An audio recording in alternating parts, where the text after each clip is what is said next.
Hello friends, आज हम इस वीडियो में बात करेंगे traditional ethical theories.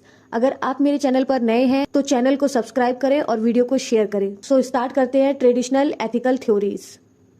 There are two schools of ethical theories: consequentialism, teleology, and non-consequentialism, deontology.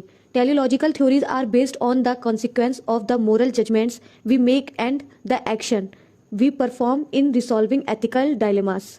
So, ethical theories के दो स्कूल होते हैं। पहला होता है हमारा कॉन्सिक्वेंशियलिज्म, जिसे हम परिणामवाद या फिर टेलियोलॉजी भी कहा जाता है, और दूसरा होता है हमारा नॉन कॉन्सिक्वेंशियलिज्म, जिसे हम गैर परिणामवाद कहते हैं और इसको डिओन्टोलॉजी भी कहा जाता है। तो टेलियोलॉजिकल थ्योरीज क्या होती है कि हमारे द्वारा किए जाने वाले जितने भी मोरल जजमेंट होते हैं या फिर डिसीजन होते हैं, एथिकल डिसीजन, तो उनमें जो भी परिणाम या फिर जो भी एथिकल दुविधाएं होती हैं, डायलेमास होती हैं, उनके सॉल्यूशन के द्वारा कि उनका सॉल्यूशन कैसे कर सकते हैं, उसके लिए हम जो भी कार्य को, जो भी एक्शन को, वर्क को परफॉर्म करते हैं, वो हमारी टेलियोलॉजिकल थ्योरीज होती है, या फिर इसी को हम ट्रेडिशनल एथिकल थ्योरीज भी कहते हैं। The word teleology is derived from telos, meaning consequence or purpose of our judgment or action, and logos meaning study. Teleology दो वर्ड से मिलकर बना है, टेलोस और लॉग्स। टेलोस का मीनिंग होता है कि हमारे द्वारा लिए गए डिसीजन, एक्शन के जो भी रिजल्ट या ऑब्जेक्टिव होंगे, और लॉग्स का मीनिंग होता है study. Deontology comprises two word, deont meaning duty, responsibility, and logs meaning study.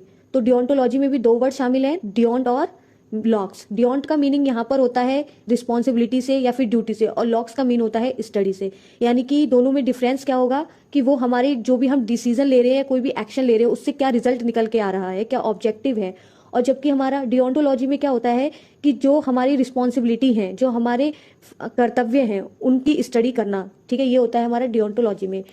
तो एग्जाम्पल की हेल्प से समझते हैं ट्रेडिशनल एथिकल थ्योरीज को। Let's say that we are taking an examination in an examination hall.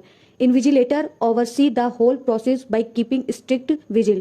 Suppose that the invigilator step out of the examination hall for a minute or two, providing a window of opportunity to cheat.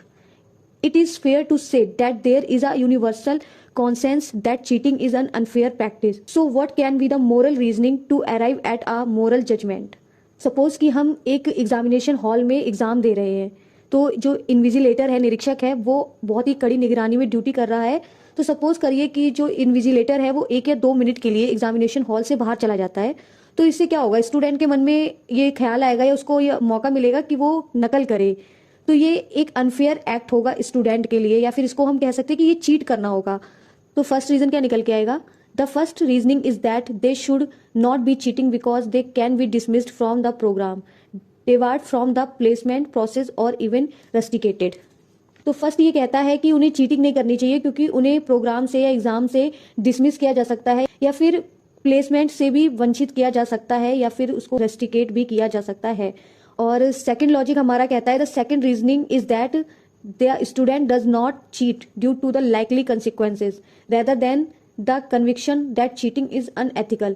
Suppose the same student reason that irrespective of the results they will not cheat because they must be ethical is not cheating and securing better grade. तो second तर्क हमारा क्या कहता है कि अगर student सोच रहा है कि वो नकल कर रहा है तो ये एक अनएथिकल एक्ट है, भले ही रिजल्ट इसका कोई भी हो, पर चीटिंग नहीं करनी चाहिए। तो सपोज करते हैं कि स्टूडेंट तर्क दे रहा है कि रिजल्ट चाहे जो भी हो वह नकल नहीं करेगा, क्योंकि उन्हें नकल करने के लिए और अच्छी ग्रेड को पाने के लिए एथिकल होना जरूरी है। सो ट्रेडिशनल एथिकल थ्योरीज में हमारे 3 मूवमेंट्स आ जाते हैं: मोटिवेशन और principles, actions, outcomes. In figure is a shown of a consequentialist and non consequentialist theories in business ethics. तो फिगर में जो दिखाया गया है कि जो व्यावसायिक एथिकल होता है, नैतिकता में जो हमारे कंसिक्वेंशियलिस्ट और नॉन कंसिक्वेंशियलिस्ट प्रिंसिपल्स होते हैं, उनके बारे में दिखाया गया है। तो इसमें हमारा होता है कि मोटिवेशन या फिर थ्योरीज, दूसरा होता है एक्शंस, क्या कार्रवाई करनी चाहिए, आउटकम्स, फिर जो रिजल्ट निकल के आ रहा है उस मोटिवेशन का, थ्योरीज का, जिसपे हमने एक्शन किया। सो नेक्स्ट है the theories based on outcomes, purpose, consequence are consequentialist ethics.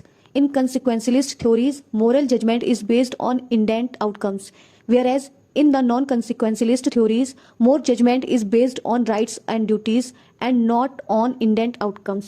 तो जो हमारी कंसिक्वेंशियलिस्ट एथिकल होता है वो हमारे आउटकम, पर्पज, कंसिक्वेंस पर बेस्ड होता है।